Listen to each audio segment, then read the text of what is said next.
नमस्कार दोस्तों, welcome back to curious Sharif the daily dose of Indian football. तो सबसे पहले बात करते हैं यहाँ पे इंडिया के forever leader, legend and captain mister Sunil Chhetri के बारे में, जिसके बारे में ऑब्वियसली आप सबने यहाँ पे जो उन्होंने कल ऑफिशियल अनाउंसमेंट किया है regarding is retirement from the international football, उसके बारे में सुन ही लिया होगा। And definitely it's end of era guys.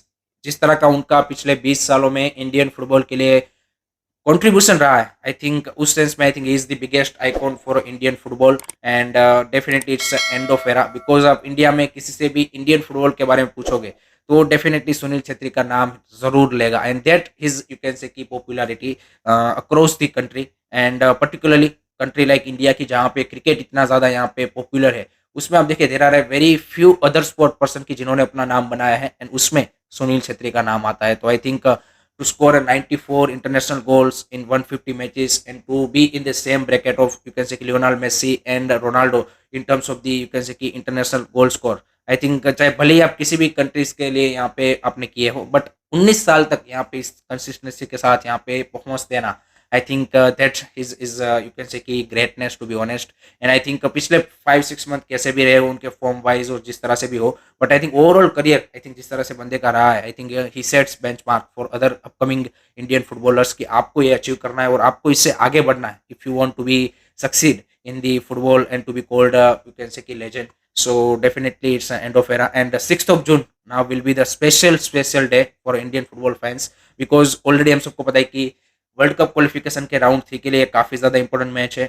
ऊपर से यहाँ पे कोलकाता में मैच खेला जा रहा है एंड अब यहाँ पे सुनील छेत्री जो कि हर कोई यहाँ पे आप देखिए कि बच्चे से लेके यहाँ पे एजेड पर्सन के यहाँ पे इंडियन फुटबॉल फैंस है, उसमें कहीं ना कहीं उन्होंने सुनील छेत्री को उस रोल में देखा है। सो आई थिंक उनके लिए भी ये स्पेशल नाइट होने वाला है। So I think 6 June will be a crazy night and I think एक बात तो पक्की है कि फैंस डेफिनेटली उसको जो ट्रिब्यूट या फिर जो भी आपको एक फेयरवेल देना चाहिए वो तो यहाँ पे वो उनकी अटेंडेंस से और अपने प्रिपेयरनेस से यहाँ पे डेफिनेटली मिलेगा। बट लेट होप सो यहाँ पे जो हमारे बाकी प्लेयर्स हैं वो भी इसको अब एक एज अ मोटिवेशन ले कि भाई हमारे, क्योंकि काफ़ी सारे इसमें ऐसे यंगस्टर है कि जिन्होंने सुनील छेत्री को देख के और उनको आइडलाइज करके भी यहाँ पे फुटबॉल खेलना चालू किया होगा, तो उनके लिए यहाँ पे ग्रेट अपॉर्चुनिटी है कि अपने आइकॉन को यहाँ पे एक क्या बोलते हैं कि जो एक डिजर्विंग फेयरवेल है वो यहाँ पे वो प्रोवाइड करे with the winning and to qualify for round 3 and everything. तो I think that will be the special night for the Indian football team and I think this is the perfect time for Sunil Chhetri also to यहाँ पे क्या बोलते हैं कि hang his boot because I think जून के बाद एक इंडियन नेशनल टीम के लिए भी एक नया साइकिल स्टार्ट होगा। अगर राउंड 3 में क्वालिफाई करते हैं तब भी एंड नहीं करते तब भी, तो उसके बाद काफ़ी सारी चीज़ें चेंज होने वाली है। तो आई थिंक जून 6 या फिर जून 11 जो भी ये 2 मैचेस है उसके बाद यहाँ पे आप देखिए कि एक नया एरा स्टार्ट होगा इंडियन फुटबॉल का इंटरनेशनल अगर आप लेवल पे देखें तो। एंड आई थिंक उसमें काफ़ी सारी चीज़ें चेंज भी हो सकते हैं। I think it's a perfect timing for Sunil Chhetri to announcement his retirement also. And 2-3 question अभी और यहाँ पे इसके रिगार्डिंग बचे हैं रिगार्डिंग कि क्या वो BFC के लिए नेक्स्ट सीजन कंटिन्यू करेंगे। आई थिंक वो हमें 6 जून हो या फिर उसके बाद ही पता चल पाएगा। एंड दूसरा वो will replace Sunil Chhetri on that number 9। I think that question जो कि पिछले 4-5 सालों से इंडियन फुटबॉल फैंस के दिमाग में घूम रहा है उसका भी हमें आगे आने वाले टाइम में यहाँ पे जवाब मिले, जिसमें ऑब्वियसली जो भी प्लेयर यहाँ पे इस तरह की कंसिस्टेंट लेवल पे यहाँ पे इंडियन नेशनल टीम के लिए परफॉर्मेंस देगा वही यहाँ पे आप बोल सकते हो कि उनका ट्रू सक्सेसर है। सो वो तो टाइम ही बताएगा, but congratulation to Sunil Chhetri and his family for his whole illustrator career and let hope so कि आगे का भी उनका जो भी करियर जो भी वो चूज करे आई थिंक उसमें भी वो सक्सेड हो इसी तरह से। ऐसी मेरी उनको बेस्ट विशेष है।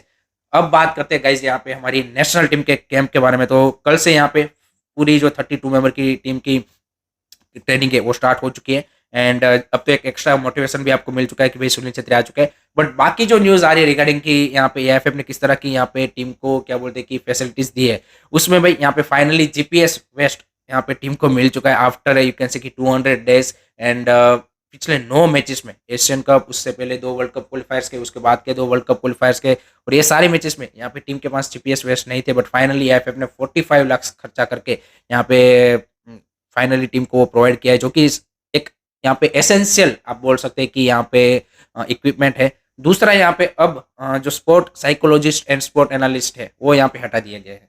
So I think that's the funny strange thing कि भाई आप देखिए कि जनरली एक तो पहले तो आपके पास स्पोर्ट एनालिसिस था, वो भी यहाँ पे क्या बोलते हैं कि फुल टाइम जॉब पे नहीं था, वो भी वो FC गोवा का था, उसको आप जब कैंप होता था तब बुला लेते थे।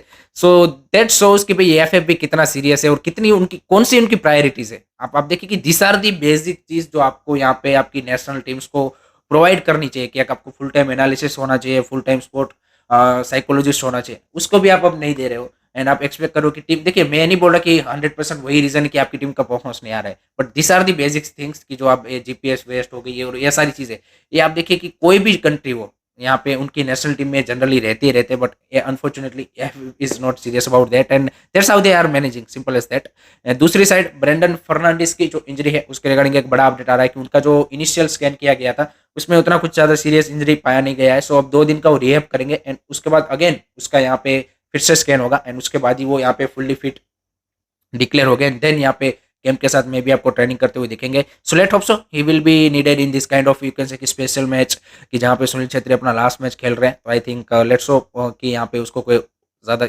सीरियस इंजरी ना हो, बट लेट्स सी यहाँ पे टीम किस तरह से प्रिपेयर होती है, लास्ट 25 मेंबर 26 मेंबर की स्कोर में कौन कौन से प्लेयरों को मौका मिलता है। I think that will be interesting to सी।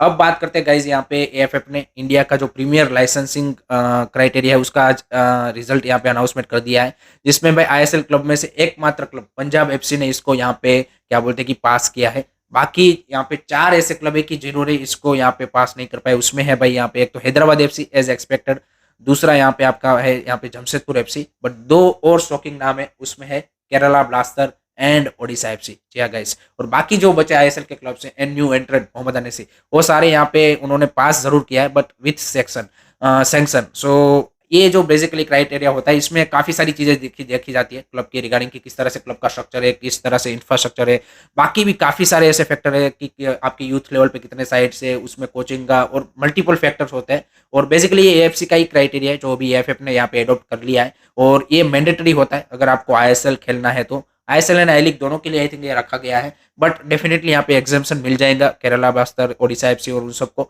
यहाँ पे। और 3 कैटेगरी होती है, ए कैटेगरी यानी कि आपने सारे टिक मार्क कर दिए, जो भी क्राइटेरिया के सारे पॉइंट है वो आपने टिक मार्क कर दिए, यानी कि पंजाब एफसी ने वो सारे किए हैं। जो सैंक्शन के साथ आते हैं उन वो बी कैटेगरी में आते हैं। सी कैटेगरी में ऐसे आते हैं कि जो क्या बोलते हैं कि रेड लाइन पे है कि आपको जल्द से जल्द इंप्रूवमेंट करने की जरूरत है। अदरवाइज बिल्कुल अगर आप क्या बोलते हैं कि 3 कैटेगरी में से किसी में भी नहीं आते देन फिर आपका लाइसेंस यहाँ पे कम्प्लीटली यहाँ पे वो कैंसिल रिजेक्ट माना जाता है एंड देन आप यहाँ पे पार्टिसिपेशन के लिए काफ़ी ज़्यादा डिफिकल्ट हो सकता है। तो आई थिंक क्लब्स को भी इस डायरेक्शन में यहाँ पे और भी ज़्यादा इंप्रूवमेंट करने की जरूरत है, क्योंकि एक आईएसएल का आपका टॉप टियर का सिर्फ एक क्लब ही यहाँ पे इसको फुल्ली यहाँ पे क्या बोलते हैं पास कर रहा है। सो बाकी क्लबों के लिए भी इसको इंप्रूवमेंट करने की जरूरत है एंड लेट्स सी यहाँ पे किस तरह से एएफएफ का भी रिएक्शन आता है इसके रिगार्डिंग। आई थिंक एग्जाम्पशन तो मिल जाएगा, उसमें कोई इश्यू आने वाला नहीं है।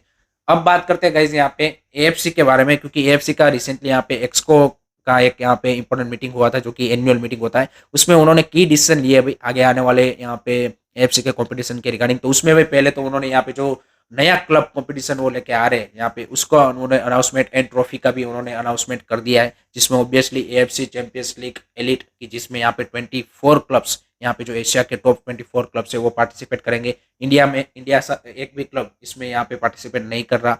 दूसरा है यहाँ पे एएफसी चैंपियंस लीग 2, जिसमें इंडिया की ओर से इस सीजन 2 यहाँ पे क्लब पार्टिसिपेट करेंगे, Mohun Bagan super giant and East Bengal. उसके बाद तीसरा यहाँ पे 3rd टियर कंपटीशन होगा जो कि नया यहाँ पे एडिशन वो करने जा रहे हैं एंड वो है यहाँ पे एएफसी चैलेंज लीग, कि जिसमें यहाँ पे लोअर रैंक कंट्रीज के जो क्लब्स है उनका एक यहाँ पे एक कंपटीशन होने वाला है, जिसमें भी इंडिया का एक भी यहाँ पे क्लब पार्टिसिपेट नहीं कर रहा। एंड उसके अलावा यहाँ पे जो नया एक कंपटीशन वुमेन्स के लिए वो स्टार्ट करने जा रहे हैं वो है यहाँ पे AFC women's champions league and उसमें यहाँ पे 12 क्लब पार्टिसिपेट करेंगे, जिसमें यहाँ पे हमारे ओडिशा एफसी ने भी क्वालिफाई कर लिया है। सो ये 4 यहाँ पे न्यू क्लब कंपटीशन उन्होंने अनाउंसमेंट किए हैं। दूसरा एक यहाँ पे की डिसीजन लिया गया है regarding the AFC president and जो एक्सको मेंबर होते हैं उनकी टर्म के रिगार्डिंग, क्योंकि पहले यहाँ पे क्या बोलते हैं कॉन्स्टिट्यूशन में एएफसी के एक क्राइटेरिया था कि कोई भी बंदा यहाँ पे 3 टर्म के लिए यानी कि 12 साल के लिए ही यहाँ पे कोई पोस्ट पे रह सकता है, बट अब इसको यहाँ पे 47 जो एएफसी के मेंबर है उसमें से 43 मेंबर ने इसको अप्रूव करते हुए इस टर्म लिमिट को हटा दिया है, यानी कि कोई भी बंदा कितने भी टाइम के लिए यहाँ पे क्या बोलते हैं कि एएफसी का प्रेसिडेंट एंड यहाँ पे एक्सको मेंबर रह सकता है। That shows AFC again same as AFF, जैसे एएफएफ है वैसे साफ है वैसे ही एएफसी चल रहा है। सो उसमें भी आप देखिए कि किसी भी बंदे को कितने भी टाइम के लिए यहाँ पे अलाउ कर दिया गया है and that's how AFC is also working. यहाँ पे पैसा एंड यहाँ पे जो गल्फ का यहाँ पे डोमिनेशन या फिर पॉलिटिकल पावर है वो ज़्यादा चल रहा है rather than giving a fair opportunity to all the other countries to be honest.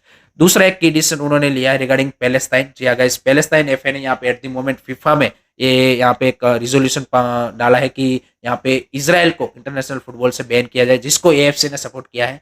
अभी फाइनल डिसीजन यहाँ पे फीफा की ओर से आना बाकी है कि यहाँ पे क्या इसराइल को यहाँ पे इंटरनेशनल फुटबॉल से बैन कर दिया जाए due to that you can say कि जो भी वॉर का सिचुएशन चल रहा है। बाकी यहाँ पे जो कॉन्फेडरेशन है उनका भी यहाँ पे क्या बोलते हैं कि वोटिंग लिया जाएगा और उसके बाद ही फाइनल डिसीजन बनेगा। सो ये 3-4 यहाँ पे की डिसीजन एएफसी ने एट द मोमेंट यहाँ पे लिए हैं। और दूसरा एक और यहाँ पे डिसीजन लिया है regarding that AFC women's Asian cup की, जिसमें 2026 का वुमेन्स एशियन कप का होस्टिंग राइट्स ऑस्ट्रेलिया को मिला है एंड 2029 का उज्बेकिस्तान को, जो कि पहली बार वुमेन्स एशियन कप को यहाँ पे होस्ट करने वाले। सो ये 4 की डिसीजन यहाँ पे एफसी की ओर थे।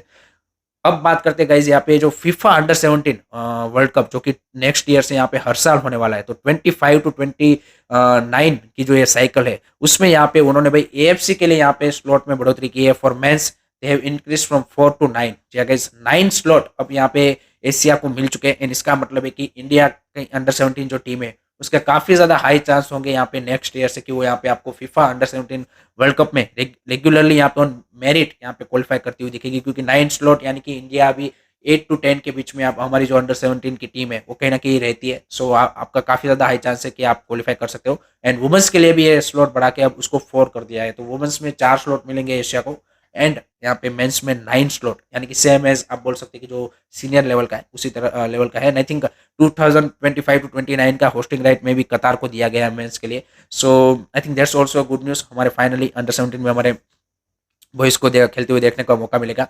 लास्ट में बात कर देते गाइज यहाँ पे Juan Ferrando, former FC Goa and Mohun Bagan super giant head coach, has been signed by Cyprus का जो एक क्लब है एई के लेंक्रा एफसी, उन्होंने यहाँ पे उनको साइन कर लिया। यानी कि जो उनके रूमर्स आ रहे थे to coming back into the ISL वो यहाँ पे खत्म हो चुके हैं। केरला ब्लास्टर के साथ भी उनका नाम जुड़ा था, बाकी एक दो क्लब के साथ भी उनका नाम जुड़ा था कि मे बी वो वापसी कर सकते हैं, but he has been signed by the Cyprus top division club. So best of luck to Joan Ferrando there. So that's it from my side guys regarding today's Indian football news. I hope कि आपको पसंद आया होगा। Keep supporting Indian football, don't forget to like share subscribe curiosity. जय हिंद, जय भारत।